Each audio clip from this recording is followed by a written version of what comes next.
President Lula, it's good to see you. Welcome to Guancha. Eu quero começar essa entrevista cumprimentando o meu entrevistador, o Eric Lee. Quero cumprimentar o nosso querido coordenador aí dessa entrevista, o Marco Fernandes. Quero cumprimentar todos os companheiros que estão trabalhando nessa entrevista. E certamente quero cumprimentar todo mundo que vai e que está assistindo a nossa entrevista no site Guancha. Quero dizer ao Eric Lee que a única coisa que vale nessa entrevista é a ideia de que é proibido proibir. O tema que ele quiser. E eu, se souber, responderei tudo. Se não souber, eu peço desculpa. You know, we've been reading this amazing story about this small town in Brazil called Serrana, which vaccinated, I think, a vast majority of its people. And tell us, do you know about the story there? Eu já fui vacinado pela Coronavac. Vacina chinesa, já tomei as 2 doses. Espero que esteja totalmente imunizado. Nós temos um problema no Brasil, primeiro, que foi a irresponsabilidade com que o nosso governo tratou a questão do coronavírus. Ou seja, desde o surgimento da primeira vítima, do primeiro contaminado na China, e desde o primeiro vírus que chegou na Europa, o Brasil poderia se precavido, o Brasil poderia ter se precavido, o Brasil poderia ter montado um comitê de crise, o Brasil poderia estar preparado para cuidar melhor do povo brasileiro. Acontece que nós temos um governo que não acredita no coronavírus, que disse que era apenas uma gripezinha, que passou o tempo inteiro recebendo ordens do presidente Trump dos Estados Unidos, desafiando os chineses, culpando os laboratórios chineses, culpando a vacina chinesa, dizendo que a vacina chinesa não valia absolutamente nada e não comprou nenhuma vacina durante muito tempo. Ou seja, quando o Brasil começou a comprar vacina, o Brasil já estava tomado pelo coronavírus, já tinha muita gente, acometida do vírus e, portanto, o Brasil está pagando hoje o preço da irresponsabilidade. Agora, nós temos novidades no Brasil, porque alguns estados estão trabalhando paralelo à vontade do governo federal e a cidade como Serrana, pelo que eu tenho acompanhado na imprensa, é uma cidade que resolveu vacinar todo mundo, pelo menos com meia dose da vacina. Há uma aceitação dos médicos da cidade e me parece que eles estão colhendo os bons resultados. O dado concreto, Eric, é que o mundo provou, a ciência provou, a Europa, a China e outros países mais responsáveis provaram de que a melhor solução para ter enfrentado o coronavírus era o isolamento social e depois era a vacina. Ou seja, como é que pode um país do tamanho da China, de quase 1 bilhão e 400 milhões de habitantes, ter apenas 103 mil casos e praticamente 4.864 mortes? Como é que pode o Brasil ter 17 milhões de casos e 491 mil mortes? Só ontem morreram mais 2.760 pessoas numa demonstração de irresponsabilidade. Portanto, eu quero dar parabéns aos governos que foram responsáveis, quero dar parabéns ao governo chinês, aos médicos responsáveis pela saúde sanitária, da China, que cuidaram, muito bem do povo chinês, que evitaram, que o coronavírus se espalhasse por todo o país e evitasse a quantidade de mortes que nós tivemos no Brasil. Então, o nosso problema no Brasil foi só de irresponsabilidade do governo, que brincou o tempo inteiro com a crise do coronavírus. You're a very well-known figure in China. We've watched your career for a very long time, and we all know the story of you being from Shushan boy to president, now from prisoner to free man. So what was it like to be thrown into prison after being president of Brazil? What was your life like in prison? Olha, Oli, primeiro, a minha história é a história de milhões de brasileiros. Eu sou filho de pequenos agricultores de uma região muito pobre do Brasil, que é o Nordeste brasileiro. Eu vim para São Paulo, que era o centro industrial e o estado mais desenvolvido do Brasil. Aprendi uma profissão de torneiro mecânico, entrei no sindicato, tomei gosto pela política sindical, descobri que o sindicato não resolvia o meu problema e resolvi criar um partido político para, através da política, resolver os problemas do Brasil. Criei um partido e, com apenas 20 anos da existência do partido, eu me tornei presidente da República com a ajuda do povo brasileiro. Fui reeleito presidente em 2006 e tenho orgulho de dizer para você, dizer ao povo chinês, que nós fizemos a maior política de inclusão social que a história do Brasil registrou. Nós tiramos 36 milhões de pessoas da miséria, elevamos 40 milhões de pessoas para um padrão de classe média. Nós fizemos mais universidades, sabe, em toda a história do Brasil. Nós fizemos mais escolas técnicas do que toda a história do Brasil. Nós aumentamos o salário, sabe, em 74%. Nós geramos 22 milhões de empregos, quando a Europa desempregou quase 100 milhões de pessoas. Ou seja, então, nós fizemos um programa muito virtual.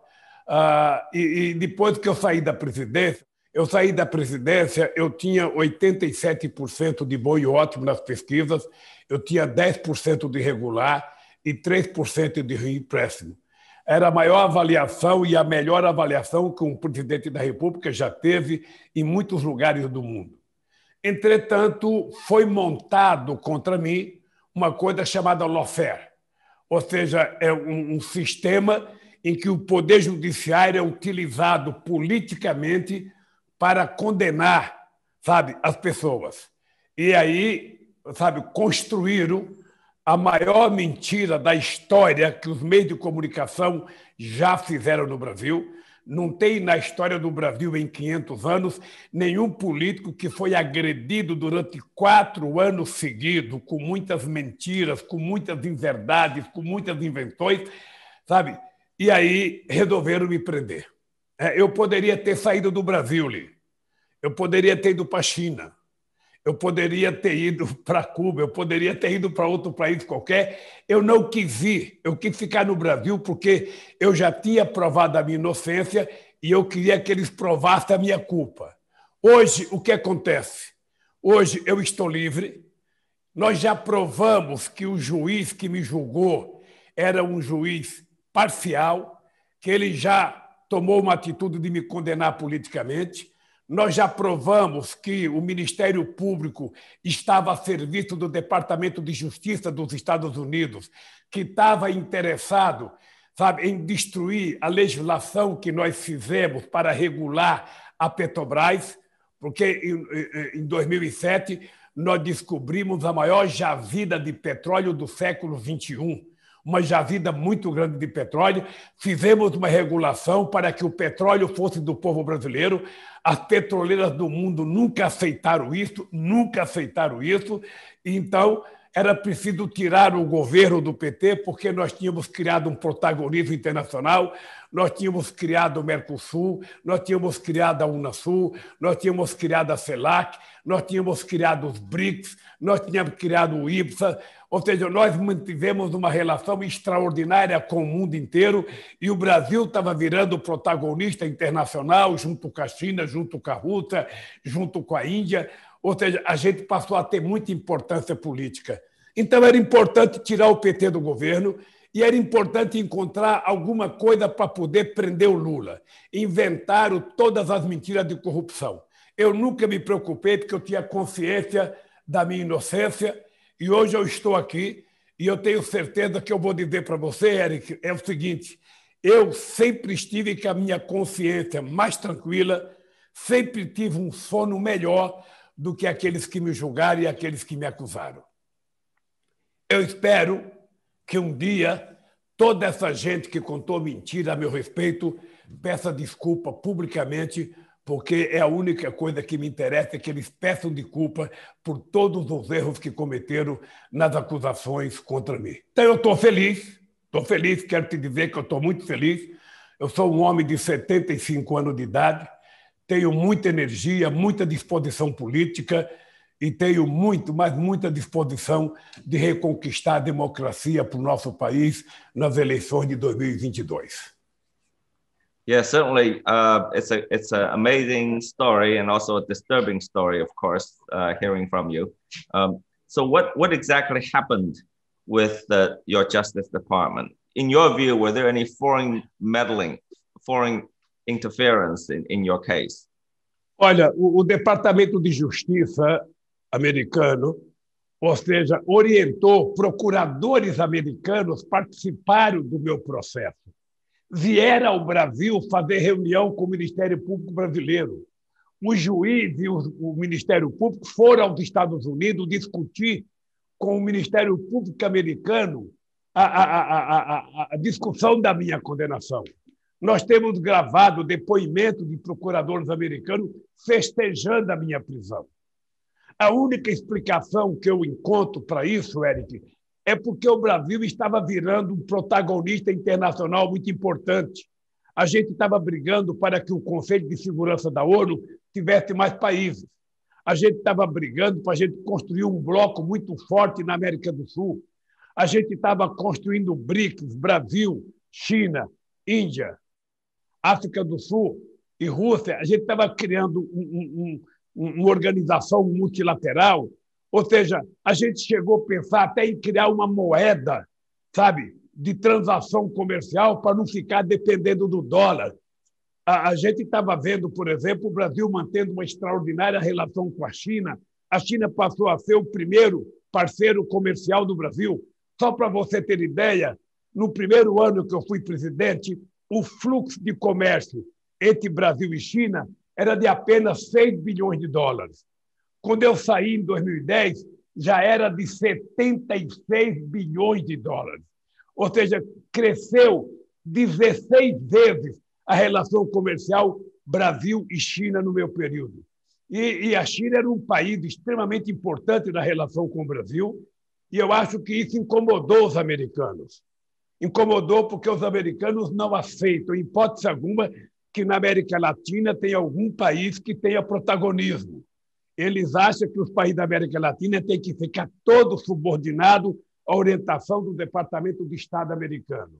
E, ao mesmo tempo, a China estava tendo muito investimento na América do Sul e na América Latina. A China estava numa parceria muito grande com o Brasil, com a Argentina, com a Venezuela, com o Equador. Ou seja, isso incomodava os americanos, como incomoda a entrada do Brasil no continente africano e como incomoda a entrada da China no continente africano. Ou seja, os Estados Unidos, na verdade, ele tem medo de perder a primazia de xerife do mundo. Ele, na verdade, não quer competidor nem na área econômica, nem na área tecnológica, nem na área militar. E o dado concreto é que o Brasil estava crescendo, o Brasil estava virando protagonista internacional, a China tem crescido e hoje, sabe, é um dos países que tem o PIB mais alto do mundo. A economia chinesa passou a economia americana e agora eles estão preocupados com, sabe, a evolução chinesa na questão do armamento, na questão do espaço. Então, os americanos ficam inquietos, porque eles estão acostumados, desde a Primeira Guerra Mundial, a ser os donos do mundo. Então, isso é a explicação que eu tenho para o que aconteceu com o golpe na presidenta Dilma Rousseff, para o que aconteceu com a minha prisão e todas as mentiras contadas contra o PT. É a única explicação que eu encontro ali, é essa. Os americanos sempre tiveram ingerência na política latino-americana. Eles foram responsáveis por golpe no Brasil, foram responsáveis por golpe no Chile, por golpe no Uruguai, por golpe na Argentina, sabe? Então, faz parte da cultura política americana e é contra isso que eu me insurgi, porque o Brasil é um país soberano. O Brasil tem o direito de decidir as suas políticas. O Brasil tem o direito de decidir a sua economia. E o Brasil tem direito de determinar as suas relações internacionais. Como a China também tem direito. E é por isso que a gente não pode aceitar o papel que os Estados Unidos tentam impor à humanidade, querendo ser o país xerife do mundo. At the beginning of globalization in the 1990s and 2000, we all had great hope that the entire developing world was going to become developed. And just like the rich countries, if we followed a particular prescription on how to develop our countries, how to run our politics, and many countries did just that. But looking back, decades have passed. Obviously, China has accomplished a great deal, as everybody knows, but most of the other developing countries, vast majority, in fact, most of the countries within BRICS has stalled, couldn't go further, including Brazil. What went wrong with these developing countries? Why? How come only China excelled? And how can we change that?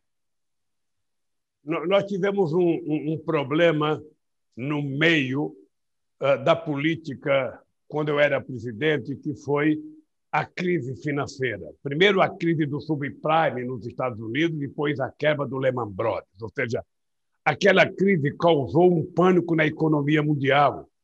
Ou seja, eu sou um dos criadores do G20, participei muito ativamente do G20 na perspectiva de tentar trabalhar a recuperação da economia dos países em desenvolvimento. O que acontece é que os países ricos não estão habituados a fazer concessão para o desenvolvimento dos países mais pobres. Eu lembro que na reunião de Londres que nós fizemos do G20, eu fiz uma proposta que nós tínhamos que aproveitar a crise de consumo nos países ricos para que a gente pudesse fazer investimento nos países pobres, sobretudo nos países africanos, para que eles pudessem fazer desenvolvimento tecnológico, para que pudessem virar consumidores e para que pudessem reativar a economia do mundo. Ou seja, isso não foi possível. Nós tentamos mudar as regras do FMI, tentamos mudar as regras do Banco Mundial, e é muito difícil mudar, porque quem manda é a Europa e os Estados Unidos. Então, ficou muito difícil. Por que a China fez isso? Porque a China tem um partido, a China é resultado de uma revolução, de 1949, do Mao Tse-tung, e a China tem um partido que tem poder, que tem um Estado forte, que toma decisões e que as pessoas cumprem, coisa que nós não temos aqui no Brasil. Nós tivemos um golpe na Dilma Rousseff, na nossa presidente, por conta de uma mentira. Ou seja, a elite financeira dos nossos países, elas têm muita ingerência na política e é preciso que a gente os enfrente para mostrar que o Estado tem que ter um papel importante. Muitas das políticas sociais que o povo precisa só podem ser feitas se o Estado for forte, só podem ser feitas se o Estado tiver comando. E, lamentavelmente, nos países da América Latina e nos países do terceiro mundo, o Estado está cada vez mais fraco, estão cada vez mais privatizando as empresas públicas, estão cada vez mais privatizando aquilo que deveria ser papel do Estado. Por exemplo, a China, ela só conseguiu combater o coronavírus com a rapidez que ela combateu porque tem um partido forte, porque tem um Estado forte, porque tem pulso, tem voz de comando. Nós não temos isso aqui no Brasil. Nós não temos isso no Brasil, não temos isso em outros países. Portanto, eu acho que eu sonhava muito com os BRICS. Eu sonhava muito. Eu pensava muito grande na minha relação com a China, na minha relação com a Índia, na minha relação com a África do Sul e na minha relação com a Rússia. Eu achava que a gente deveria ter construído uma parceria estratégica para que a gente, sendo metade da humanidade, a gente não ficasse dependendo da política do dólar. A gente não precisasse do dólar para a gente fazer o nosso comércio exterior, para que a gente pudesse fazer parceria no desenvolvimento tecnológico. Nós estávamos construindo uma parceria com a China sabe, de fazer os nossos foguetes para, sabe, vigiar os nossos países, vigiar o nosso planeta. Eu acho que a China evoluiu de forma extraordinária, porque a China acreditou que, além de ter um partido forte, a China tinha que ter muito investimento em educação. Foram milhões de jovens chineses que viajaram pelo mundo afora para se formar, para aprender. E é por isso que a China deu um salto extraordinário de qualidade. Ou seja, na década de 80, quase todas as empresas da Europa e dos Estados Unidos iam fazer investimento na China. Levava suas empresas na China para tentar produzir mais barato e para tentar vender, sabe, os seus produtos nos seus países. Ou seja, agora estão tirando as empresas da China, achando que vão prejudicar a China, e não vão prejudicar, porque a China é uma economia consolidada. E é um povo que sabe o que quer. E é um povo... Eu tive a oportunidade, Eric, de ir a Xangai, sabe, e a Pequim. Ou seja, a evolução que os chineses tiveram nos últimos 20 anos foi uma coisa extraordinária. E isso só é possível pela organização política chinesa. Só é possível, sabe, com muita competência, com muita cultura, com muito investimento e com muito conhecimento científico e tecnológico. Então, Eric, eu acho que a China é um exemplo, sabe, de desenvolvimento para o mundo. É um exemplo de desenvolvimento para o mundo e eu espero que outros países, sabe, aprendam a lição com a China para que a gente possa, sabe, ser mais rico, ser mais forte, ter mais distribuição de riqueza e ter um mundo mais humano. Eu trabalhei muito com o Hu Jintao, a necessidade de uma relação sul-sul, sabe, não ficar dependendo do norte como nós somos dependentes. Lamentavelmente, a gente não conseguiu chegar lá, mas eu tenho muita fé e muita esperança que nós vamos conseguir fazer isso a partir de 2022. Many things are happening. You know, what's happening in Colombia, what's just happening in Peru, and also what's happening in Brazil right now is changing the air, and how we're going to affect those change. Eric, eu sempre digo que aqui na América Latina e sobretudo no Brasil, os meios de comunicação deram uma contribuição muito grande para o golpe que aconteceu no Brasil, para a derrota da Cristina Kirchner, ou seja, nas eleições da Argentina, há 4 anos atrás, para o golpe contra o Evo Morales na Bolívia, e no Peru nós tivemos 4 presidentes em pouco tempo. Então, eu quero te dizer que as coisas estão mudando. A direita, que ocupou um espaço muito grande, que radicalizou muito tempo, o comportamento do Trump nos Estados Unidos, o comportamento do presidente Bolsonaro aqui no Brasil, é mais ou menos como o surgimento do fascismo na Itália, do nazismo na Alemanha. Sabe, são pessoas autoritárias que não querem discutir com os que pensam diferente, sabe, que não acreditam na sua própria força, sabe, e que ficam muito subordinadas aos interesses americanos. É impressionante isso. Então, o que está acontecendo? A sociedade está descobrindo que somente ela é capaz de construir um país livre e soberano que ela precisa. O Brasil é um país muito grande. O Brasil tem 8,5 milhões de quilômetros quadrados. O Brasil tem 12% da água doce do planeta. O Brasil é muito grande. O Brasil tem que ser soberano. O Brasil tem que ter relações livres com todos os países, como a China tem que ter relações livres. Por exemplo, quando o Hu Jintao esteve no Brasil, em 2008, eu reconheci a China como economia do mercado. Sabe? Muitos empresários aqui no Brasil não gostaram. O governo americano não gostou que eu reconheci a China como economia de mercado. Sabe? Mas eu reconheci porque eu preferia a China, sabe, nos fóruns multilaterais, debater de igualdade de condições conosco. Eu não queria a China marginalizada. Então, eu acho que nós estamos recuperando, porque o que aconteceu nos últimos 6 anos ou 7 anos na América Latina, o retrocesso que houve com o crescimento da direita está desgastando muito a sociedade. Está desgastando muito. As pessoas estão percebendo que não é possível fazer política com ódio que está acontecendo no Brasil. As pessoas estão percebendo que é preciso fazer política, sabe, da forma mais tranquila, da forma mais serena. Sabe? As pessoas podem ter divergência, mas a divergência política não pode virar ódio. No nosso continente, que tem eleições a cada 4 anos, é normal que um perca, o outro ganha, mas que a gente não possa fazer a radicalização a ponto de transformar o outro partido que ganhou, que perdeu, em inimigo. E a gente não era assim, a gente ficou assim depois dos últimos 4 anos, depois do golpe na presidenta Dilma, depois da eleição do Trump e depois dos golpes na Bolívia. Graças a Deus, a Bolívia votou, a Argentina votou, o Chile teve uma participação extraordinária, sabe, do povo chileno, votando maciçamente na Constituinte e deixando a direita marginalizada. E nós estamos vendo o que aconteceu no Peru agora. Eu acho que no Brasil vai acontecer a mesma coisa.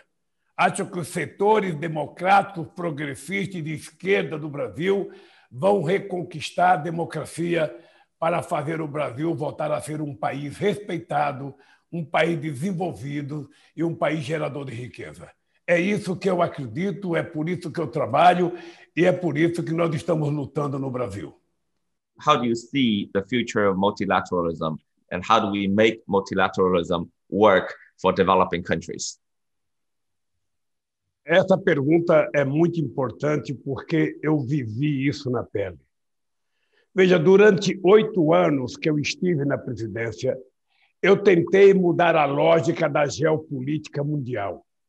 Eu entendia que não era possível que o Conselho de Segurança da ONU se mantivesse, sabe, com a mesma formação de 1948. Tinha mudado a geopolítica mundial. Então, você não pode, primeiro, ter um Conselho de Segurança da ONU, sabe, com base na Segunda Guerra Mundial. O mundo mudou, outros países cresceram. Então, o que nós achamos era que era preciso ter outros países. A África tinha que estar representada no Conselho da ONU, era preciso que a América Latina estivesse representada, sabe, que os países asiáticos tivessem mais representação. Eu conversei muito isso com meus amigos chineses, conversei com os russos, conversei com os franceses, ou seja, por quê? Porque era importante a gente ter uma governança mundial para resolver o problema das crises. E eu vou te dar um exemplo, Eric. Se a gente tivesse uma governança mundial que funcionasse, se o Conselho da ONU de Segurança fosse mais representativo, a crise do coronavírus teria sido discutido, sabe, imediatamente com os países mais importantes do mundo. A vacina seria transformada num bem público e dado de graça para todos os 7 bilhões de habitantes do planeta Terra. Sabe? O excesso de dinheiro no mundo seria repartido para que os outros países pudessem receber empréstimos, sabe, com taxa de juros mais baratas. Então, eu acho que nós precisamos ter noção do seguinte: é preciso que a gente mude o papel das instituições multilaterais, que elas possam respeitar a participação dos que nasceram depois, porque o Norte tem tudo. Eu vou te contar um exemplo, Érico, de uma coisa fantástica. Quando o Brasil estava disputando as Olimpíadas, e o Brasil queria fazer as Olimpíadas no Brasil, eu até agradeço o delegado chinês que votou para que o Brasil fizesse as Olimpíadas, eu descobri uma coisa engraçada. A Suíça, que é um país pequeno, ela tem 5 membros no Comitê Olímpico. 5 membros. Tem mais do que a África toda. A Itália tem 5 membros. A Noruega tem 4 ou 5 membros. E a Nigéria não tem nenhum. E Angola não tem nenhum. Sabe? Então, é um absurdo como é que o mundo está está organizado. Por exemplo, o FMI. O FMI é uma instituição multilateral que foi criada, sabe, para resolver os problemas entre os países, mas quando a crise é no país rico, o FMI não tem nenhuma importância. Quando a crise é no país pobre, o FMI tem muita ingerência, como está tendo agora na Argentina. Então, o FMI ele tem que ter mais gente do países de terceiro mundo, dos países em desenvolvimento, participando da direção, e assim vale. Nós criamos um banco entre Brasil e Rússia, o Banco dos BRICS, que é preciso acreditar que esse banco pode ser um fomento para transformar as instituições multilaterais, ser exemplo de financiamento, sabe? Ajudar os países que efetivamente precisam. Então, se a gente não mudar o jeito que funciona o multilateralismo, se a gente não mudar as regras da indicação, da direção das instituições multilaterais, a gente não vai mudar mais nada. Sabe? A China não pode ser tratada como se fosse um país pobre. O Brasil, em 2008, Eric, era a sexta economia do mundo. Entretanto, a gente não era membro do G7. A gente não era membro do G8.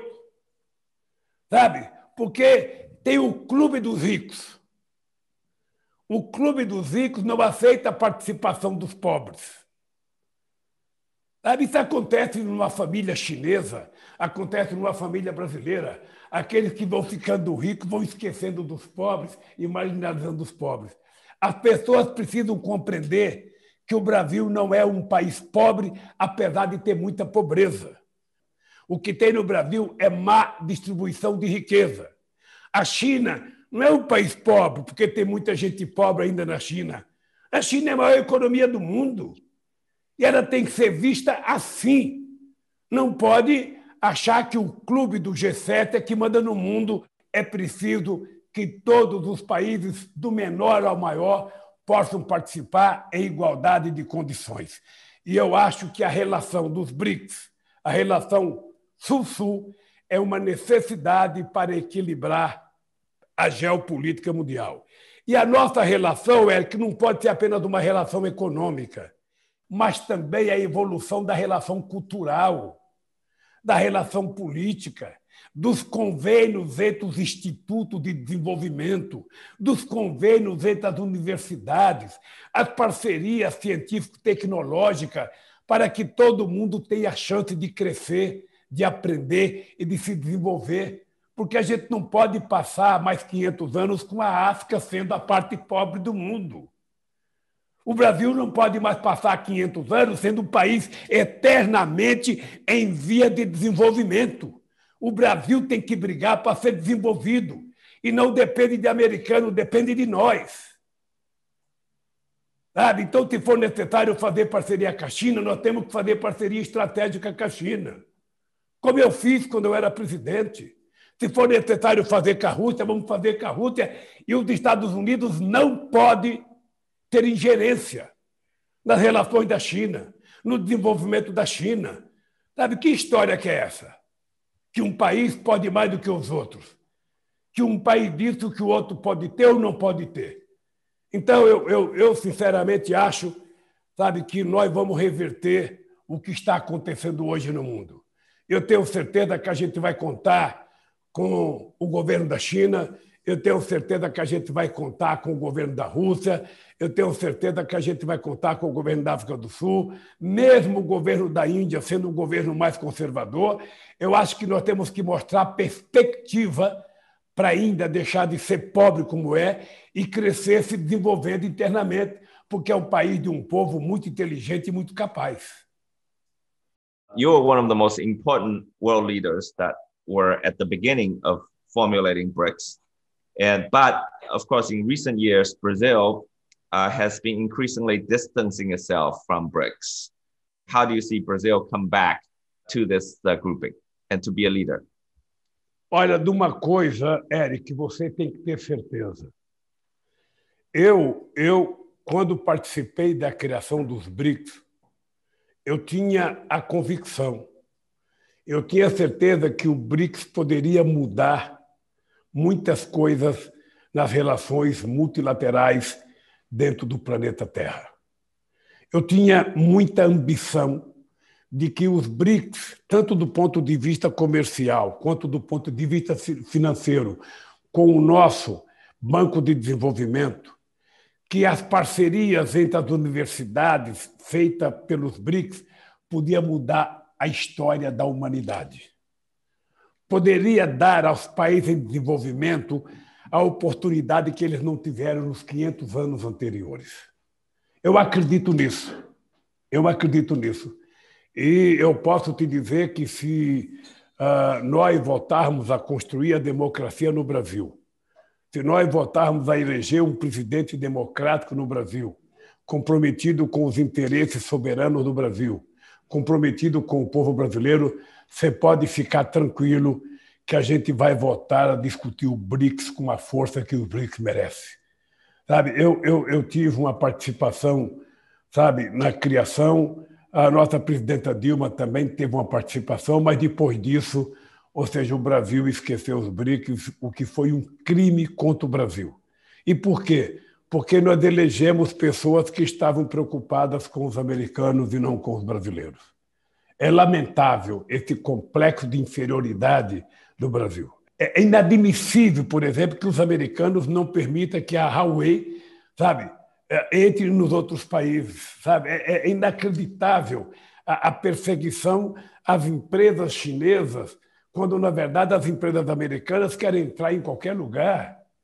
É uma coisa... A Operação Lava Jato aqui no Brasil, a operação que me acusou e que me prendeu, Eric, era uma acusação baseada nos interesses dos empresários americanos que queriam destruir tudo que nós tínhamos construindo na área de petróleo e gás, petróleo, óleo e gás, na indústria naval que a gente tinha e na indústria de engenharia. O objetivo era destruir tudo e estão quase conseguindo destruir. Praticamente quebraram todas as nossas empresas de engenharia que disputavam, sabe, no mundo inteiro. Os chineses conhecem bem a capacidade das empresas de engenharia brasileira. Sabe? Então, o objetivo era esse. E nós não podemos permitir que isso continue acontecendo. Nós não podemos aceitar que os Estados Unidos tenham ingerência da relação da China com qualquer país da América Latina ou com qualquer país da África. Da mesma forma que nós não podemos aceitar que os Estados Unidos tenham ingerência da deliberação do Brasil na sua política com a China. A China é um país soberano, o Brasil é um país soberano, a gente tem que ter a relação e fazer os acordos que nós entendermos que é bom para o povo da China e para o povo brasileiro. Então, eu acho que é isso que nós precisamos reconquistar outra vez. Eu estou muito otimista. Eu, sinceramente, acho que o BRICS foi uma das coisas mais extraordinárias que nós criamos. Sabe? E, lamentavelmente, o golpe que aconteceu no Brasil, a mudança que houve no governo da Índia diminuiu um pouco o ímpeto, sabe, da gente fortalecer. Mas eu acho que pode ter certeza, Érico, que o Brasil vai voltar com muita força para ajudar aos BRICS se transformar num banco referência de desenvolvimento para os países do Sul, num banco de desenvolvimento para os países em desenvolvimento. É isso que nós precisamos para sonhar que o século XXI seja infinitamente melhor do que o século XX. The question is, can we, the developing countries, do better than developed countries? Can we do better? How will you do better? Esse eu acho que é o grande tema das próximas décadas. É como transformar a riqueza produzida nos países num bem de todos e não num bem de poucos. Né? Quando eu fui presidente do Brasil, Eric, nós fizemos a maior transferência de renda que o povo pobre conheceu. Em 2012, o Brasil foi considerado fora do mapa da fome, porque nós acabamos com a fome no Brasil. Nós geramos 22 milhões de empregos, como eu te disse na outra pergunta, enquanto a Europa tinha 100 milhões de desempregados, nós geramos 22 milhões de empregos formais. É verdade que os ricos também cresceram, mas pela primeira vez na história do Brasil, a renda dos pobres cresceu 15% a mais do que a renda dos ricos. Foi a primeira vez que isso aconteceu. As pessoas têm que saber que, se eu voltar a governar esse país, nós vamos ter que fazer uma política tributária para que os ricos paguem mais imposto, para que a gente possa ter mais benefício e distribuição de mais riqueza para o povo pobre. O povo pobre é que tem emprego, ele quer ter casa, ele quer estudar, ele quer ter lazer, ele quer ter acesso à cultura. É o mínimo que o Estado tem que oferecer para eles. O que você não pode é viver num país em que tem milhões dormindo na rua e tem meia dúzia vivendo uma vida, sabe, poderosíssima. Eu vi esses dias numa revista, numa entrevista, que o dono da Amazon, ele comprou um iate de 400 milhões de dólares. Ora, como é que pode um cidadão comprar um iate de 400 milhões de dólares diante da fome que nós temos no mundo? 1 bilhão de pessoas vão dormir toda noite sem ter o que comer. Nos Estados Unidos tem gente dormindo na rua. Então, eu fico feliz quando eu vejo o Biden dizer que vai aumentar o imposto para os mais ricos. A Argentina, sabe, o Alberto Fernandes acabou de criar o imposto para os mais ricos. E aqui no Brasil nós vamos ter que criar. Mas não é só criar o imposto, é distribuir corretamente o dinheiro para que todos possam sobreviver dignamente. Você não pode ter uma diferença entre o primeiro salário e o último salário. Tem que estar mais próximo. E somente o Estado é que pode fazer isso. Somente o Estado é que pode criar uma certa equidade entre os seres humanos, dar a mesma oportunidade de escola, a mesma oportunidade de saúde, a mesma oportunidade de emprego, a mesma oportunidade na universidade. É o Estado que tem que fazer isso. Por isso que eu não sou defensor do Estado fraco. Eu não sou defensor do Estado mínimo. Eu sou defensor do Estado justo, forte, que possa garantir que todos os cidadãos de um país têm o direito. Então, as pessoas sabem que, se eu voltar a ser presidente do Brasil, nós vamos fazer mais justiça social, nós vamos fazer mais distribuição de renda e nós vamos efetivamente falar alto e bom som. Quem ganha mais, paga mais. Quem ganha menos, paga menos. Mas todos têm o direito de tomar café, almoçar, jantar, ir para a escola, ir para o teatro, ir para o cinema, levar a família para passear. É o mínimo que nós queremos para cada ser humano que vive no planeta Terra. Então, é preciso que a gente brigue contra a acumulação de riqueza e, ao mesmo tempo, a gente faça mais distribuição de riqueza. Eu tenho certeza, sabe, que novos tempos irão surgir no mundo, porque nós não podemos continuar com a acumulação de riqueza que está agora. Nós não podemos continuar, ela é benéfica à humanidade. Agora mesmo, na questão da vacina, você está percebendo a briga dos laboratórios, cada um querendo ganhar mais dinheiro, e tem poucos laboratórios preocupados com o povo mesmo. Ou seja, a pessoa tem que ter direito à vacina, independentemente se o país tem dinheiro para comprar ou não. Sabe, se o país pobre não tem, os países ricos que façam a doação. É por isso que nós assinamos um documento. Eu já dei uma outra entrevista para a China que eu pedi para o presidente Xi Jinping, sabe, tomar essa decisão, para o presidente Biden, para o Macron, para a Angela Merkel, ou seja, para o Putin, ou seja, o G20 tem que se reunir, o G8, o Conselho da ONU, e tem que impor uma decisão de que todos vão tomar vacina. Sabe? Essa é a lógica do mundo novo que a gente quer construir. Sabe? A gente não quer um mundo em que as pessoas estejam dormindo na rua, em que as pessoas vão deitar à noite sem ter um copo de café com leite para tomar, na China, sem ter um chá para tomar. Sabe? Esse mundo é possível. Nós fizemos isso no Brasil. Lamentavelmente, a pobreza voltou, e voltou muito forte a pobreza. O desemprego é o maior da história do nosso país, sabe? E o governo totalmente insensível. Por isso eu tenho muita esperança, Eric, que a gente vai outra vez contribuir para mudar o mundo, para construir um mundo mais justo, um mundo mais humano, mais solidário, mais fraterno e mais igual. Ainda não decidi porque esse ano de 2021 o PT tem um compromisso maior do que a própria eleição, que é o compromisso de garantir que todos os brasileiros possam tomar vacina, de garantir que todos os brasileiros recebam ajuda emergencial para poder continuar sobrevivendo, que a gente tenha uma política de financiamento para pequenos e médios empresários continuar tocando as suas atividades econômicas e que a gente faça grandes investimentos em obras de infraestrutura para que a gente possa voltar a gerar emprego. Eu tenho o compromisso de fazer mais do que eu já fiz, porque eu não posso disputar uma outra presidência para fazer menos do que eu já fiz.